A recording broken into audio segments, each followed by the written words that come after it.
welcome to the Robin Pod Weekly, which is, of course, powered by Budget Tyres Auto Centre, the only car specialist trusted by the players, club officials and supporters of Hull Kingston Rovers. And we've got an old Robin Pod guest, someone who's not featured for a long time.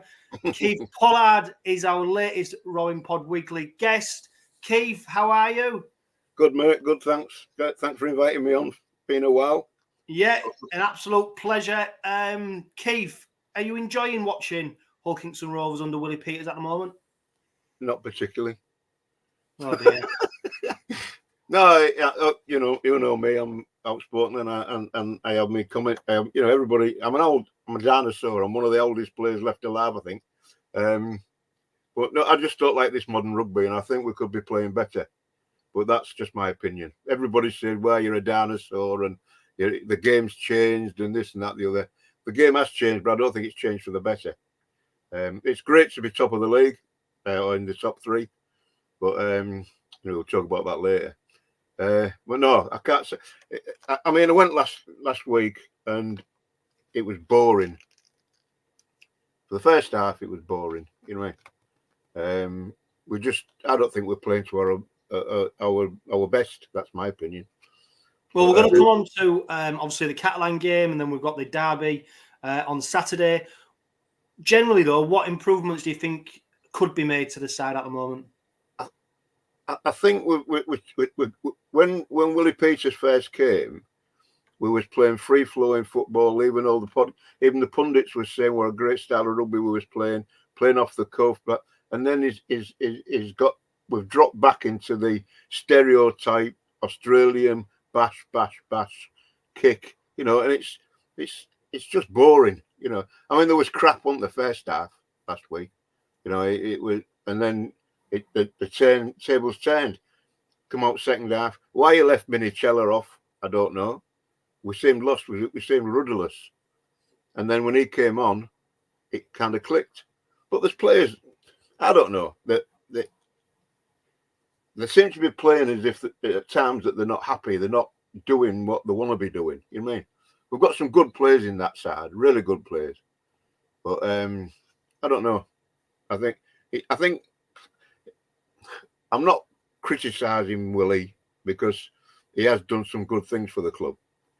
But it seems as if it's, how can I put it? I mean, I played in Australia for 6 years, and the prop forwards in Australia aren't allowed to pass the ball. And it seems to be that way now. It's just bang, bang, bang, kick. And every now and again, Mikey does something different. And that's why he's in there, because he's a great player. He plays off the cuff, and Australians don't like that. It's all structures and processes, and, we go game plans, and what a load of rubbish. It's rugby league. It's a ball handling sport, and we're not handling it. We're just going through the motions. People say, well, you don't know what you're talking about. Fair enough. But I go back with players like Roger Millwood, Harry Poole, Frank Foster, Bill Holiday, blokes that were great players, legends. And they use the word legend now it's just a word, isn't it? Well, that's my opinion anyway. Go on. I'll let you have a word. Keith. I mean, one thing, one of Rovers' problems for a good few years is that while we might have been able to score points, we conceded them far too easily. Now, I suppose part of Willie Peters coming in and having that focus on defence and having a rigid game plan is to stop, to not concede points. I'll admit the defence is a lot better. But when you look at the scoreboard, it says goals, tries and points, not tackles missed, tackles made, yardage, right? You win a game by getting tries, goals and points. I don't care what you say about, yes, they are defensive, and it's still defensive. You've got to defend, there's no doubt about that, but you've got to score points as well. And you're not going to go... The Aussies, if they can win a game 2-0, they're quite happy. If they can kick a goal, they don't score, which is a good point. If nil's on the scoreboard, brilliant. Yeah, you've done a good job. But don't forget, you've got to get points on that board as well. What would please you more, Keith? Winning 2-0 or winning 34-32? Winning 34-32. Winning. And I can tell you what there's an old saying that they used to say, winning's not everything, it's the only thing. Right. And yeah, okay. I mean, I've been through it. I had 6 years of it. Defense. We once played a game and we won 60 points to 6. And funny enough, I got man of the match that day. I'd set up 5 tries, right? But they said your tackle count was about 6, I think, in the game. You know, I said, well, what was the top? He said, well, Penno, who was a captain coach, he did 10, and he was a fantastic defender. But I said, what do you want me to do? Tackle my own men? You know, we can spend a full program on this if you want to, but no. I'll go along. Yeah, the defence has improved, and I think a lot to do with that is the kid we got from Leeds, the second row, the Aussie. Can't think of his name. Who's the assistant coach? I think he's the defensive coach, and he's done a good job. Right, a good job. Brett Delaney. Yeah. I think he's a breath of fresh air to the club, really. But Willie Peters is an Australian coach, and he has his ideas, and they're all set in stone. It all comes from Wayne Bennett or Jack Gibson. Goes back to the percentage rugby, they call it. If you don't let them score, you'll win. But yeah, not for me. You'd have been tearing your hair out on Saturday then, Keith, if you had some. Whitbread, 52 tackles he made. Yeah. Hadley, 48 tackles. Sue, 35 tackles. And that was on top of 55 missed tackles as well. But yeah, obviously getting through a lot of work in that middle. And if you look at the Catalan game, Keith, we're not getting the what can you say? We're not gaining anything from it because the attack was rubbish. You know, we tackled well. All right, I'm not going to knock the tackling because you can't, because it's needed. But also, I'll go back again. You've got to score points, and we've missed out on times with silly mistakes, dropped balls, penalties given away, disciplines being bad. You know, but we're in the top 3. But are we a top 3 side when you think about it? I mean, the teams that beaten us have all come from the top 6: Salford, Warrington, Catalan twice, Warrington twice. They're all in the top 6. They've all beaten us. Now there's 5 teams, I think, in on 22 points or something like that. But then the league table, Keith, is you've got Wigan clear on 26 points with a game in hand. You've got St Helens in 2nd, Warrington in 3rd, Rovers in 4th, and Salford in 5th, all on 22 points. And then that victory for Catalan put them on 20 points in 6th place. Yeah, and you've got teams lower down that before the season started, there was tipped to be in the top 6, like Leeds, who are shocking at the minute, right? Huddersfield, they're up and down like a stripper's G-string. You never know what you're going to get from them. Lee, they're 9th. Castleford, they struggled at the beginning, but this Lingard's taken over. Danny Maguire's got there. And if they had consistent side, they'd be a threat. They'd be a threat, I think, would Cass. Oh, well, they're where they want to be, aren't they? And I think if them clubs that were supposed to be better, we might have struggled a bit. I know we beat them, but I think, I don't know, I'm the eternal pessimist, right? The cup's not always half full, it's half empty, you mean? And I think we could be doing better. I just don't like some of the things we play. I mean, I hated the way Tony Smith had us play. And he's got rid of him as well. But Willie Peters, when he came, I remember going to a supporters RSG meeting, and he said he was bringing in a front rower, good feet, good hands, pretty quick. Kennedy. I thought Kennedy was a good forward, right? People said, "Oh, he's rubbish." He was the only forward that we had that really run onto the ball. When he took the ball, he ran onto it, and he could unload it because he had a good pair of hands. But he got rid of him, and he brought in Whitbread, who, yeah, is a workhorse, right? And this is what they like. The Australians like this defensive, bang, bang, bang. You know, I don't know. To be fair, though, Keith, Kennedy did give away a few penalties, and if you look at who's leading the table in terms of penalties given away, Rhys Kennedy's given away the most in Super League already this season. So I think that was his big problem. We're bringing in a bloke next year who will be giving penalties away like candy floss. If you think, well, he's currently he's just been awarded a 4-game ban, hasn't he? Yeah, Hargreaves. So, I mean, all right. The game's changed. I mean, I got sent off 13 times in my career. That was my job. If I didn't get sent off once a year, I wasn't doing my job. But the game's changed. Yeah, and Hargreaves is certainly going to be up against it next year with a changing the tackling rules changing. Yeah, but that's next season, and that's to come.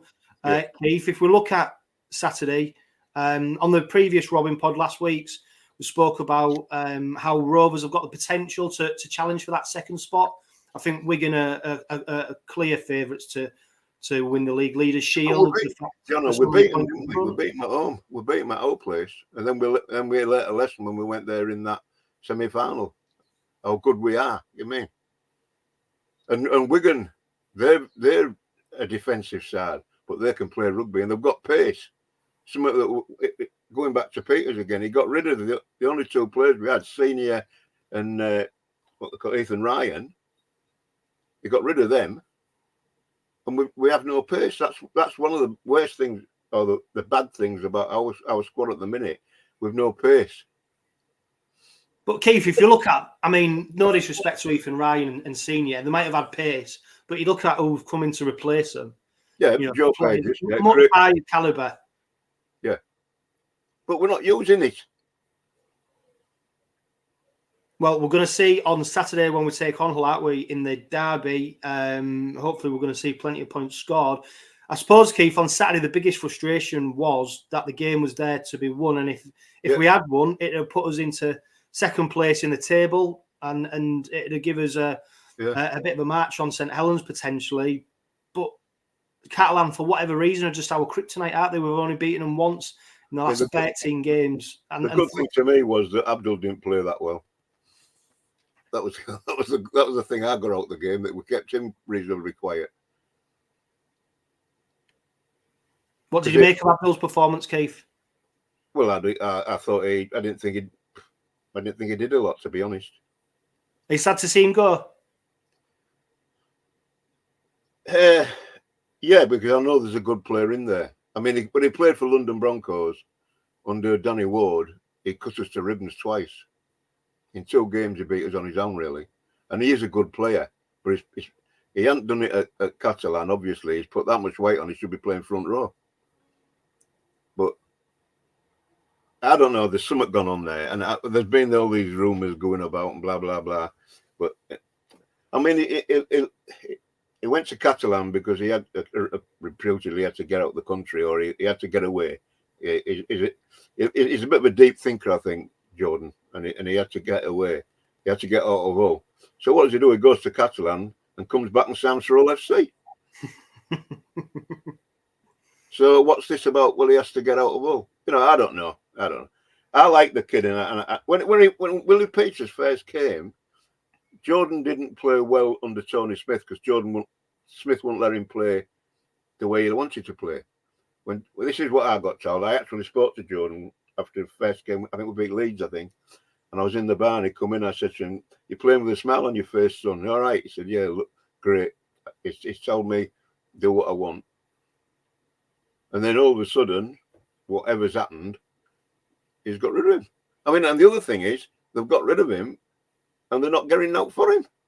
And he's still under contract, apparently, if it's to 2027, and we're letting him go to Hull for now. Now, if that's so, that's another thing that I can't understand, and a lot of the supporters can't understand either. It's, I mean, I stand in the well. I don't sit with. I stand with the same blokes I've been standing with for years, and we all kind of think on the same tangent, if you like. And why is he going and getting out for him?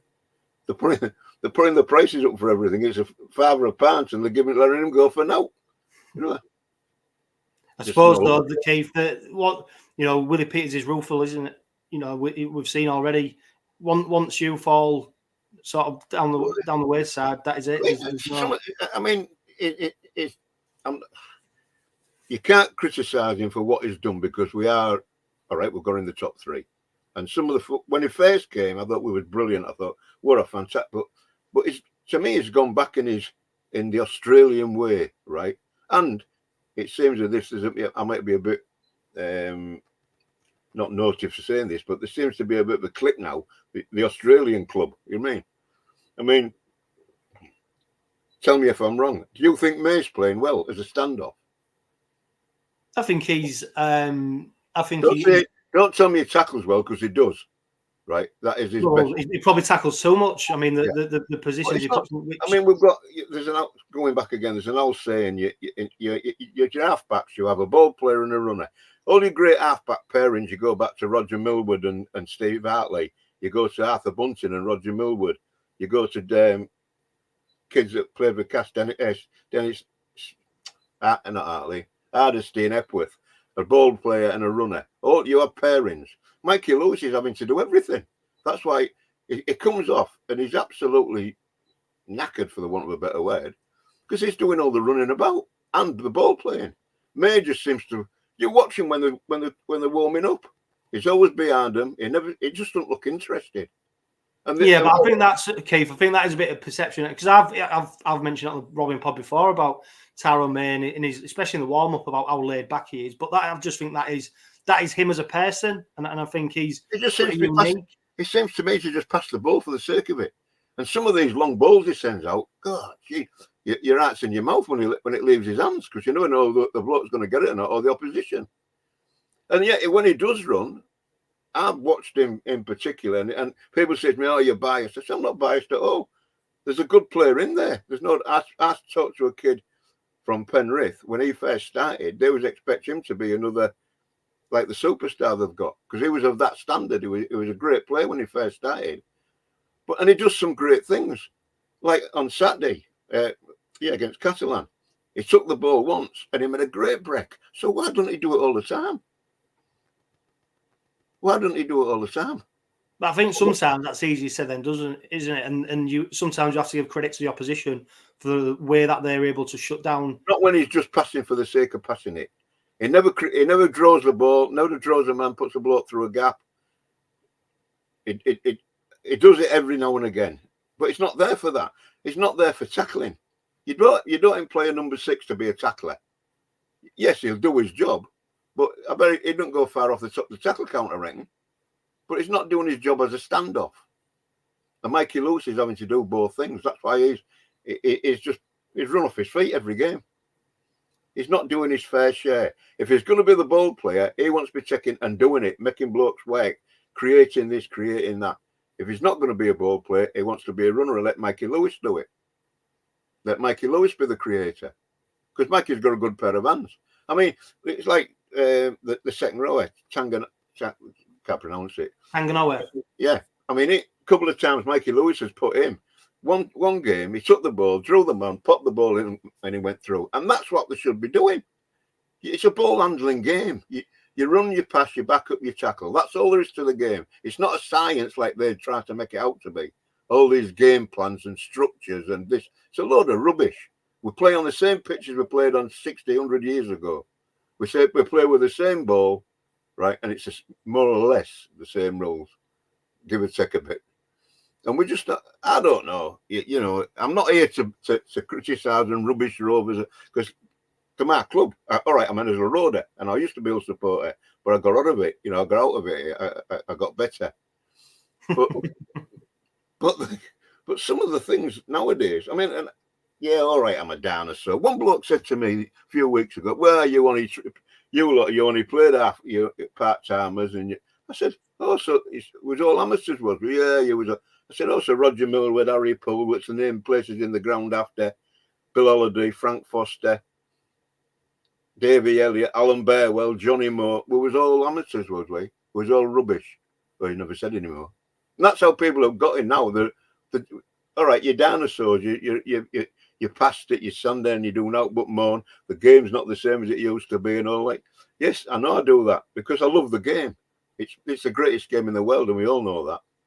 But I like to see it being played properly. I would love the likes of Roger Millward and Alan Barewell and all like that be their ages when they played now, playing for Rovers in this modern game with don't work for a living. You don't go to work. I used to play for Keighley. I used to travel 2 hours to get for training, 2 hours to get home, hour and a half training, twice a week, travel for before the M62 was built. That's how much I love the game. That's how much I put into the game. And I tell you what, and we beat Rovers twice while I was playing for them, which was quite pleasing. But the game's changed, and I know it's changed. But honestly, I believe that we could be doing better. Yeah, and thankfully, Keith, ultimately it didn't lead to 2 points, but it was a real game of 2 halves against Catalan, wasn't it? I mean, poor first half. It's been 14-0 down after half time. Yeah. They rallied in the second. It looked as if they'd been on the drink all week, first half. So there was nothing there, was there? And Catalan weren't much better, to be honest. And then second half, they went into a shell. They didn't seem to perform because we did. We started playing, and to get 14 points back from 14-0 down was a good effort. Played some good rugby, but we should be doing. You've been mentioning a lot about the props and the roles that they have. What have you made of George King and his performance on Saturday in particular? On the pitch for 18 minutes, 12 tackles, which I know you'll be frustrated at, 3 carries, only 14 metres made. Yeah. Actually, no, I think it was 12 metres made. I mean, George King is a player who, over the last couple of seasons, has been our almost talisman, at prop, and he just seems to be way off it at the moment. And the fact he only did 18 minutes and there's been no mention of injury or anything to do with that makes you wonder whether he was hooked because Willie Peters wasn't happy with his contribution. Yeah, well, I can't understand. But going back, it's another Willie Peters thing. He is, as you've just said, he's been our best forward since he's come here, and he's playing as it looks as if he's not happy. You know, he's playing as if he's all right. He shouldn't do. He's out of order because he's getting paid. He's getting paid to do a job. But let's be honest: if you go to work and a lot of this goes back to no reserve team football, which is another thing that's a bone of contention with me. You've got players there that aren't getting games, training doing everything everybody else is doing, but not getting a game, even not a game in the reserves, right? So that they can go all season, which is another point I'll come on to. But it's playing as if you're not happy, and there's nothing worse than playing if you're not happy. I mean, it got left out, and it shouldn't have been left out. It was one of our better forwards. And it's doing your job. If you was doing your job and somebody's saying, do this, do that, and you know very well they're wrong, you're not happy, are you? You're not happy in your job. And that, to me, that's the trouble with him. And it needs to go. If he ain't going to perform, it needs to go. If he don't want to come to the party the way it's going, well, he has to go, and I'll be sorry to see him go because I think he's a good forward. Yeah, nothing confirmed yet, but by all accounts, he'll be signing for Huddersfield Giants next season. Yeah. I think one thing, Keith, that Catalan managed to do really well in the first half, which didn't help our speed of plays, the way they controlled the ruck, and they stopped Jes from getting any kind of speed from the hook and roll, which then obviously impacted Lewis and May's ability to do more with the ball, and I think that was something that we managed to overcome in the second half, which ultimately led to us, that fight back and leveling up with Catalan. Yeah, I agree with you there. Yeah, I mean we've got 2 good hookers, haven't we? Without a doubt, when 𝗬𝗂𝗀𝗏 comes on, but the different games. I think 𝗬𝗂𝗏𝗏's he's got more of a brain on him, and he reads the game a bit better than Jes. Jes is more spasmodic, and oops, I'm off, I'm going. You know, it's like St Helens. St Helens now at the minute are missing Roby badly. I mean, he was their engine room, the brains, everything. They're missing him, and we're lucky. We've got 2 hookers. If they're playing on top of the game, they take some stopping, and what worries me is what we're going to get if the Aussie kid leaves. If Parcell goes, well, he is going, isn't he? In the end of the year. Yeah. I mean, we had a kid who was lined up to come in. 𝗬𝗂𝗱𝗴𝗲𝗁, they call the kid, I think, and he's never had a run. He's never even had a game, and they've let him go.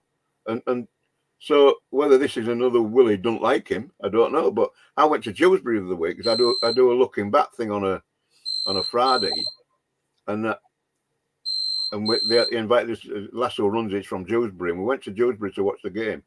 And this 𝗀𝗂𝗃 was playing, and I said to this, I said, "Where's that 𝗀𝗂𝗃 come from?" I said, "He's brilliant." So she said, "He's just come back from Rovers." I said, "Who is it?" She said, "That 𝗬𝗂𝗃𝗴𝗏. He was Championship Player of the Year last year, and you bought him, or you took him this year. You haven't played him, and he's come back to us, and he was outstanding, and I didn't even know him." Right? You maybe want to get them glasses tested, Keith. No, it's not my glasses. It was that I'd never ever seen him perform, and this goes back to your A team, doesn't it? Right? You know, they're not getting games. So how can somebody say he ain't good enough, or I don't, just because? Well, how can you say he's not good enough if he's not playing?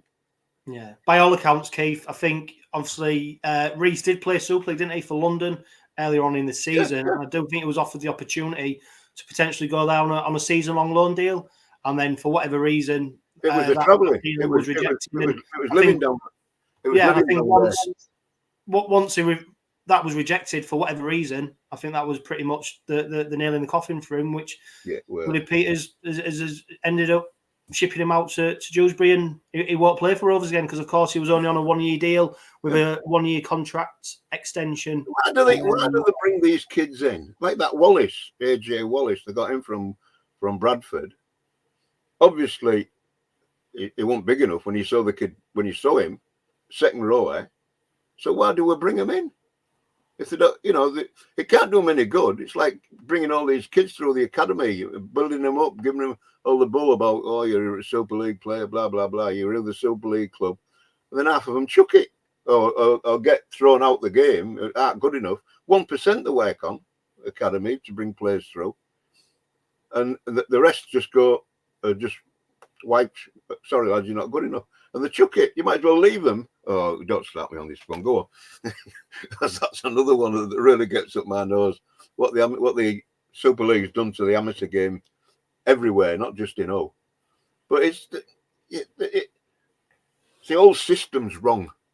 Why don't this IMG, they should be pushing the fact that clubs should have reserve grade, proper reserve team competitions.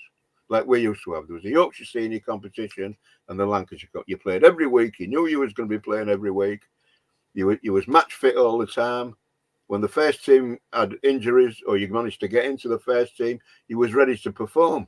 They're bringing kids in now that haven't played for weeks and then expecting them to go and play a Super League game.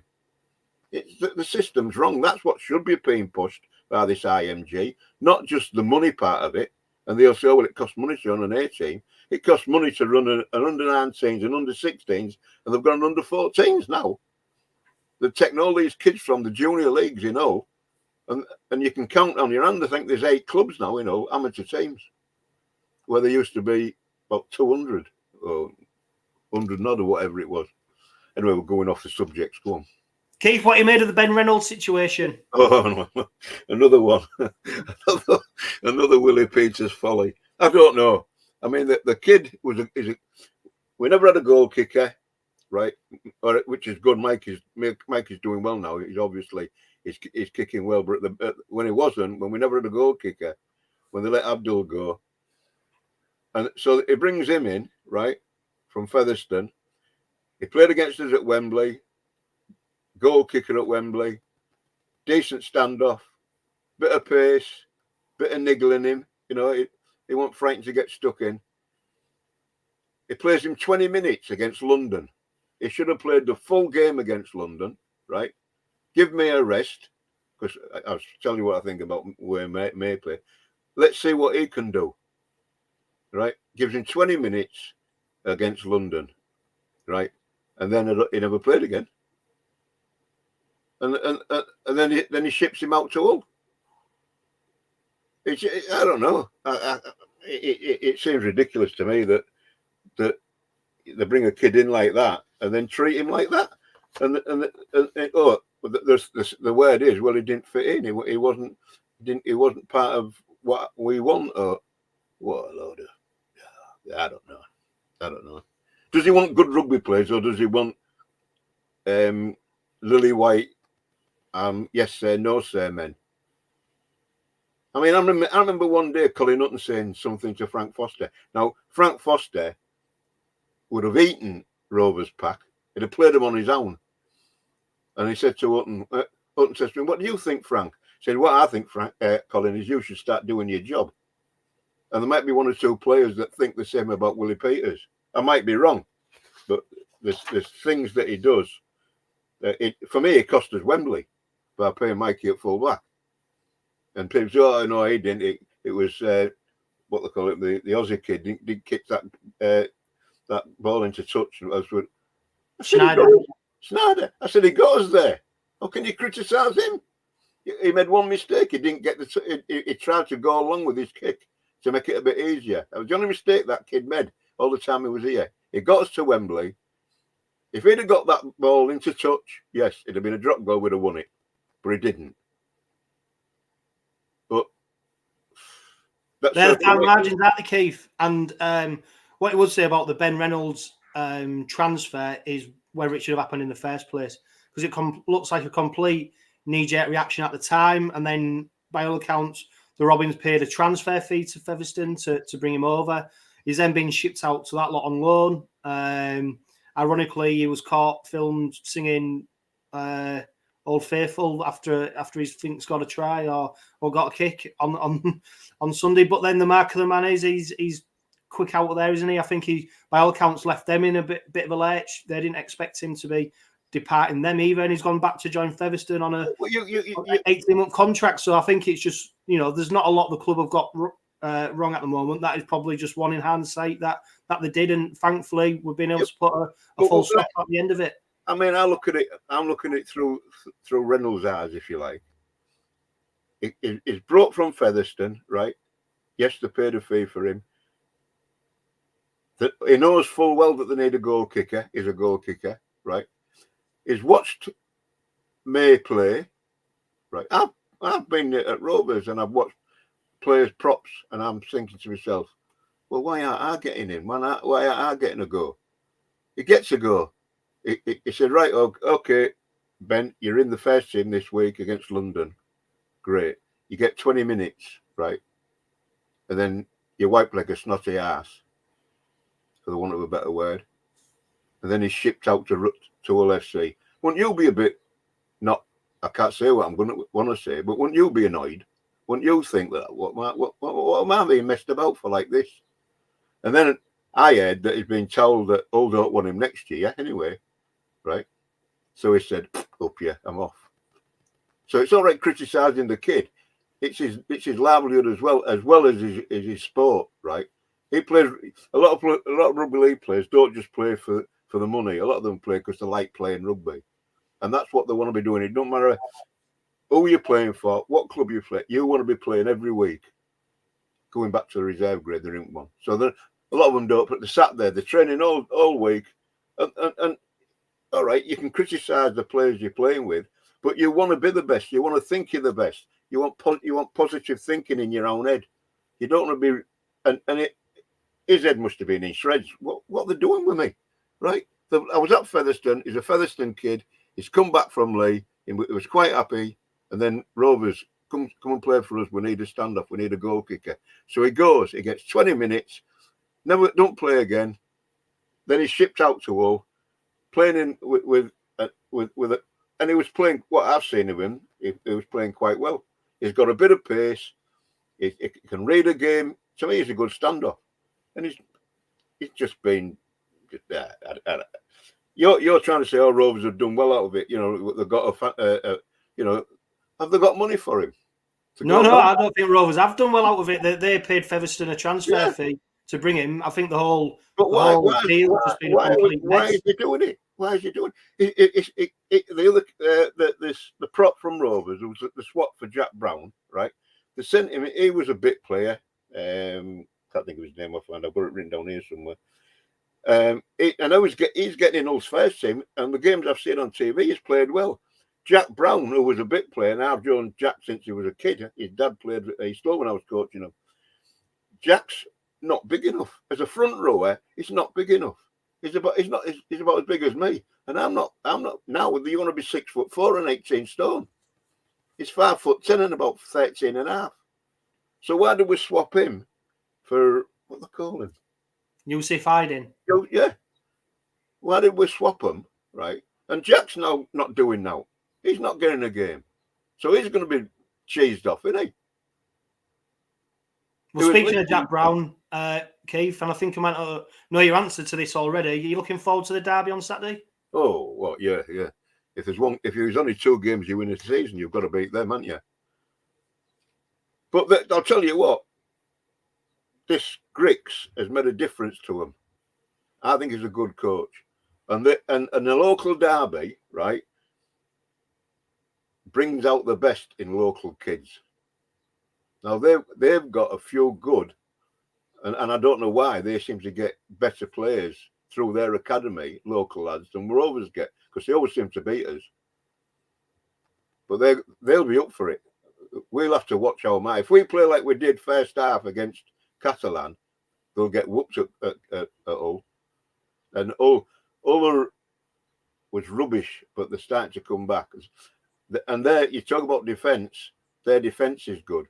They can tackle. And they've got some good young kids there. They really will be up for it. They have more local kids in the team than we have. And it'll make a difference. You believe me, it will make a difference. Keith, their defence isn't good. They've been absolutely abysmal all season. And all they've done is the last, 5-6 games, made it more competitive. But, yeah, they're still shite, aren't they, basically? No, yeah, I'm not saying they're not. But we're talking about the local derby, right? If you look at their team, how many we've got 2 local lads in the team if we're lucky. If we're lucky. And it does, Jono, believe me, it makes a difference. It makes a difference. Yeah, it does make a difference, Keith, but all I would say is ability overrides. Yeah. If you play like you should play, we didn't play like we should play against Catalan. What I'm saying is if we perform like that, we'll get beat. And that's the point, isn't it? Which Rovers team's going to turn up on Saturday? The one who played the first half, or the one who plays the second? It shouldn't be. Everybody should be. If you're third in the league, I keep saying about this, that, but that's all I can say. When I played for Rovers, we had every player in the pack was an international, apart from me, right? Then we got Roger Millwood came, but that was just before I left. But when I played, we had 2 Great Britain captains and a madman in the back 3. Brian Tyson was a Great Britain prop. Flash was a Great Britain hooker. And Frank Fox was a Yorkshire county prop, and I got in for either Brian Tyson or Frank Fox. We had Arthur Bunting at scrum half, Alan Bearwell, Johnny Moore, Chris Young, Terry Major, Cyril Kelly, and we finished 14th in the league that year. We made the top 16 playoff. We finished 14th with that side. Now, if that side was their age now, they would be top of the league. But and we played for one another, everybody was good mates, like they should be now. But they're not performing. They're not playing the same sort of rugby. It was a different game, and I know I keep saying it, and that I'm a dinosaur, but I'm sure that the game was much better. So you had wingers scoring top try scorers, 80 tries in a season. Van Vollenhoven from St Helens, Billy Boston from Wigan. All the legends you can talk about. They're not legends because they played in them days. They're legends because there was great players. 80 tries in a season. Some of our players don't score 80 tries in their whole career. I know it's going through your mind. It was a different game, and I know it was. And I just wish that we would get away from this Australian attitude, this bang, bang, bang. And you see kids training. you know, under 11s, under 10s, and they're all doing the same thing. But because they watch Rovers play, they watch the professionals do it. It's a ball handling sport. Get them handling the ball. Use the ball, run for a gap. It's a lot easier to run through a gap. That's why they put doors in walls so you can run through the gap. Why run at a man? Just as soon as they get it, they run straight at somebody. Try him, knock him down. Go there, make him come and tackle you. It's, honestly, I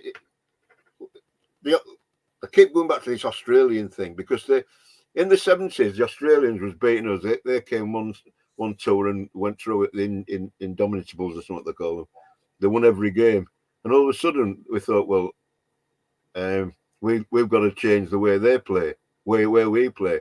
And they started bringing Australian coaches over, coaches that couldn't get gigs in Australia because there's only 14 top teams in Australia, and there wasn't even that then. It was all Sydney. And their coaches, that's how they coached, like the way they are now. When I went to Maitland, and first game I ever played, I was saying to blokes, come with me, and they was looking at me, so I was daft. Props don't pass the ball. What are you on about?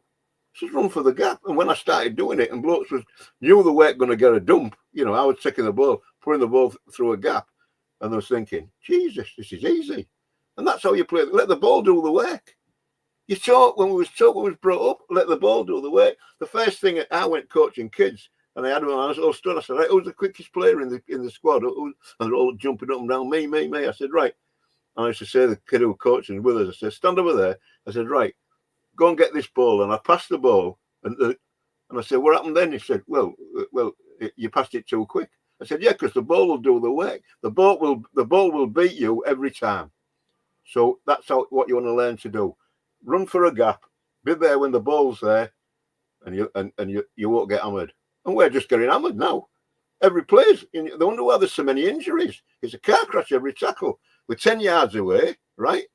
They're coming up and they're coming. So they should go back to the 5-yard rule and let them work to get the ball to create gaps. They used to call me the gap creator. And this is what May's supposed to be doing.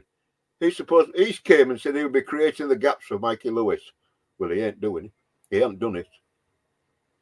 We've just been speaking about props, Keith. Sam Luckley, he misses out on Saturday. He's failed a HIA assessment, so he misses out in the derby. Oliver Gildart, great to see him back in training. He's in full training. As is Tom Opacik. He didn't feature against the Catalan Dragons. He's back. What are you doing on Saturday, Keith? You going for Broadbent, Gildart, or Opacik? Because it looks like Hicko's nailed on to start on the opposite side. So it's one of them three. Who are you going for? What, in the centre? Yeah. Gildart. I'd have Gildart and Opacik in before Hicko. They'd be your two starting centres, would they? Opacik and Gildart. What have you made of Peter Hicko, Keith? Don't think a lot to him. He's top try scorer this season? I don't care. He's not playing like somebody who's played 17 test matches. They brought him over as a fullback. That was a disaster. And honestly, I thought, to be fair, he's getting better. I thought he had a better game I thought he had a better game the week before. But I'd still have Gildart and Opacik in front of him. Gildart. What are you going for on Saturday? What, to win? No, out of Opacik, Gildart, or Broadbent. Well, I would go for Opacik and Gildart. Yeah, but Willie Peters in, is he? He's gonna. Well, you're asking me my opinion, or will I go for? So does Broadbent keep his place in the team? Because I can't. Or do you reckon he'll bring Gildart or Opacik? Hicko's not going anywhere, is he? Hicko's staying. He's in that team. So you're picking either Broadbent, Gildart, or Opacik. Opacik's been in and out of the side this season. Gildart actually started there. Yeah, here's one for you. Because you're on about your defence, and we was always weak on our right-hand side, weren't we? Before Opacik come. They brought him in because he's a good defensive centre. They're not expecting him to run 50 and 60 yards every game. But he has created a good defensive right-hand side, right? So why do you leave him out if you're a defensive coach? And you put Hicko in who can't tackle. Hicko shoots the line, He might have scored a lot of tries, but he's let a lot past him. Yeah, but Keith, 1 minute you're going on about defence, Yeah, and how it's not important, and then the players who are scoring points or creating them points. I'm only saying 𝗀𝗡𝗊𝗲 bring him in because that's his job, and the people have scored tries against us since he's been not playing. I just don't. If I've got a player in my squad who's played 17 times for New Zealand, I'm expecting more of him than what he was giving us. Put it that way. And I don't care how many tries he scored. Most of them have been easy ones anyway. You're asking me opinion. I'm not going to say, oh, yes, you're right, Jono, because I don't think you're right. You ask me who would I play in the centres, and that's who I'd play. I've got to give a toss what you think or what Willie Peters thinks. You ask me a question, so I'm giving you an answer. And I reckon Hickle's going to play on Saturday. Well, I'll say you're right. But you asked me who would I have in. People said, it's a good job you're not coaching Rovers. I said, well, fair enough. But don't ask me what I think. I'm not any other changes you'd make to the side for Saturday? Oh? Any other changes that you'd make from the Catalan side to the team that's going to play on Saturday? Oh no, I would still leave. Well, I would leave me out myself, like, but they're going to won't, will they? Because we haven't. What would you play Richardson instead? Yeah, I put Richardson and Mikey Lewis at stand-off. They brought Richardson in, another goal kicker, good player, came through the St Helens schemes, through the academies, played first team for St Helens, went to Castleford, had a bit of an injury, right? And he's a good scrum half. He's a good scrum half. I'll put him at scrum half and put Mikey Lewis at stand-off. You expecting a close game on Saturday, Keith, or do you reckon it'll be a repeat of the 40-0 or the first game? I don't think they'll be as easy as the last two. No, but like I said earlier, there's going to be that element because it's a local derby. Local kids, I'll say it again. If you've got local kids playing for you, makes a difference. I once played in a local derby. On Boulevard, and there wasn't a footprint in our half. Hull hadn't been in our half all the first half. Right, I was on the bench, and Gordon Young broke his hand, and I went on second half, and they had. I'm just trying to think how many. We had a few local kids in, but I'm just trying to think of the team. It's going back a long way, but anyway, we beat them. And it was. I think we beat them 4-2 or something like that. Some daft score, but it makes a difference. I mean, as I say, I come off as a road, and I used to be Hull supporter. I used to stand in the old threepenny stand, and I made my debut in the A team in a local derby, and they were slagging hell out of me. You big fat gingerbread traitor and all this, you mean? And I loved it. You just loved playing in the local derby. It meant something to you.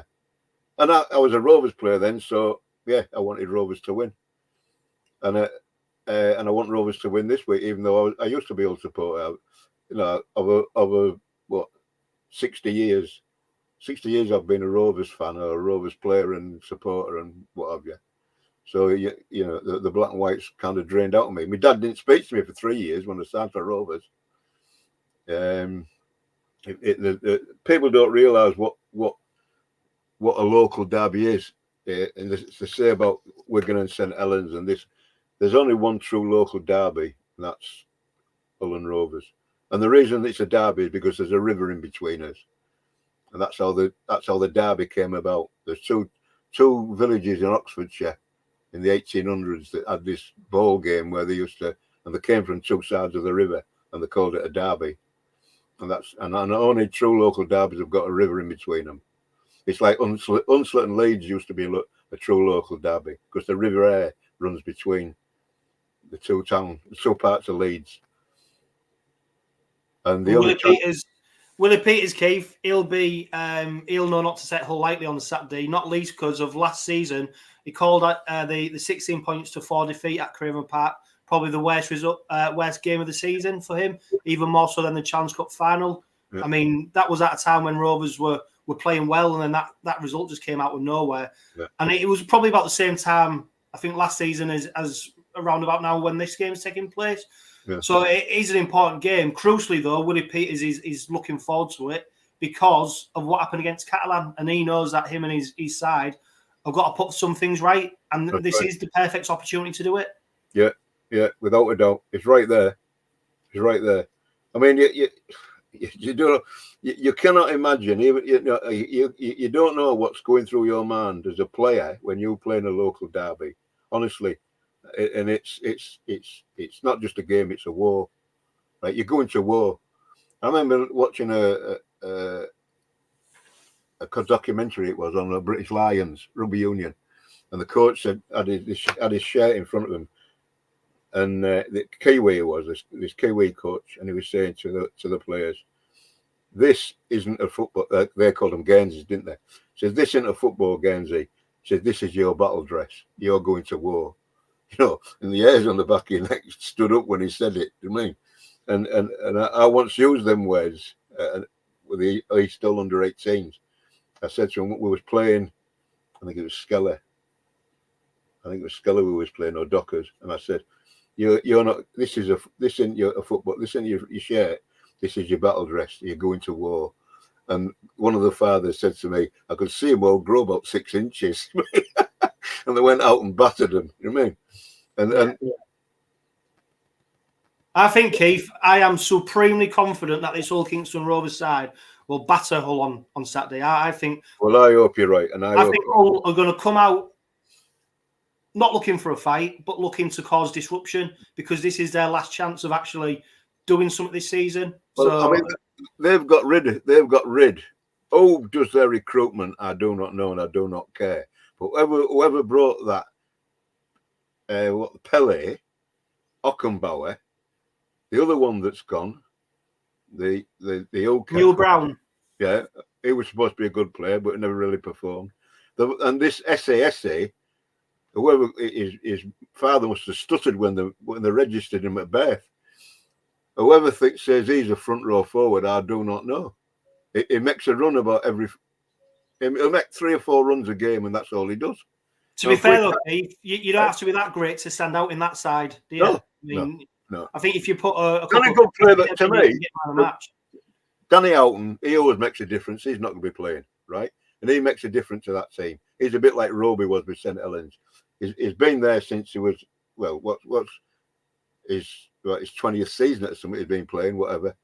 But he makes a difference, but he's not playing. So there's nobody that's going to run the ruck for him, right? They haven't got a standoff because he's gone. Ben Reynolds, he's gone, so they haven't got a standoff.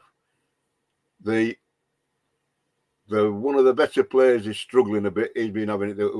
I can't think of the names offhand. The centre who'll come back, captain. He's a good player. Yeah, he's not playing well, you know. And they've got 2 young kids on the wings. The fullback's a good little player, young lad, but he's not really big enough. But he's playing well. That Truman, I've never rated anyway. So he'll be playing standoff.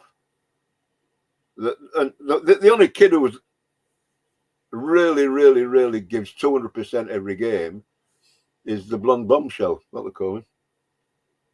The second rower, Brad Fash. He's the only old, and he's not. Any good? He's not a giant, but it gives you 200%. He's made a difference to him. There was double shit before he come back, but he puts a bit of steel into him if not else. But no, we should beat him. If we play like we can play, we should put 40 points up them. But if we don't, and they get in front, and that crowd starts singing the Old Faithful, and it lifts them a bit, we could struggle. It sounds daft, I know, but we could. Yeah. You know. To be fair, Keith, I think it's more likely to hear their new favourite chant, which is "boo." I think it's probably more likely to hear that on. Yeah, and the Wigan walk at about 20 minutes to go. Yeah. No, let's be fair. They're rubbish, and that's why they're where they are, right? That's where they are, and they're not going to do any better next year. The players they're bringing in, they're all finished.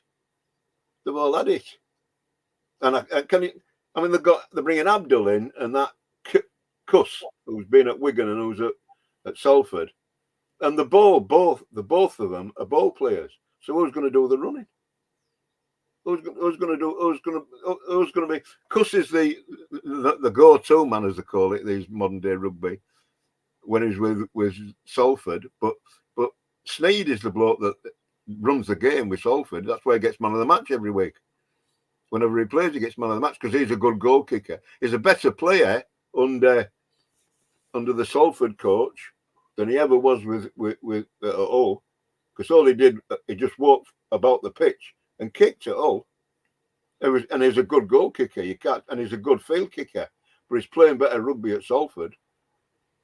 But then they've got that cuss, and he's not getting in. So he's going to come to Hull, and they're going to have Abdul, who's the go-to man. So they're going to have 2 go-to men, and nobody's come off them 2. They're bringing in 𝗪𝗂𝗪𝗏𝗂𝗧, who's over the hill.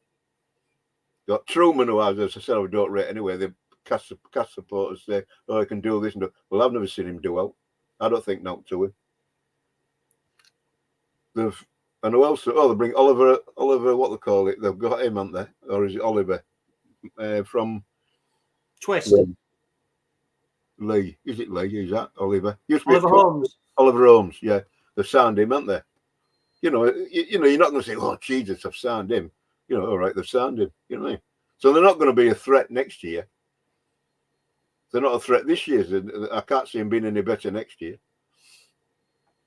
Yeah. Well, that's all to come, isn't it, Keith? Of course, if you're heading to the derby on Saturday, make sure that you're loud and proud and get behind the Robins and cheer us on to another 2 points.